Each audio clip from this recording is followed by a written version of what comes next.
नमस्कार, मी doctor Shruti Joshi, consultant physiotherapist, Medicover hospital, Sambhajinagar. सगळ्यांना वर्ल्ड फिजिओथेरपिस्ट डेच्या हार्दिक शुभेच्छा।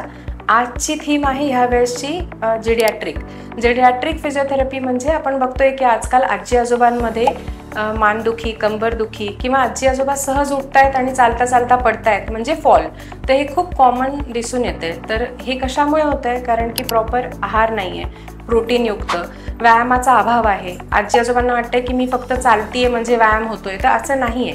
स्पेसिफिक मसल्ससाठी मान, कंबर, गुडघे ह्यांच्यासाठी योग्य व्यायाम करणं, ते पण फिजिओथेरपिस्टच्या अंडर ऑब्झर्वेशन खाली आवश्यक आहे। आजी आजोबा घरी व्यायाम करू शकत नाहीत कारण की त्यांना दुखत असतं किंवा त्यांना प्रॉपरली करता पण येत नसतं, तर त्यांनी प्रॉपर फिजिओथेरपिस्टकडे जाऊन त्यांच्याकडे जे इन्स्ट्रुमेंट्स असतात ते लावून सूज आणि दुखणं कमी करून मग व्यवस्थित व्यायाम केले पाहिजे। तर अशा काही समस्या आपल्याला असतील तर आपण मला मेडिकवर हॉस्पिटलला भेट देऊ शकता। धन्यवाद।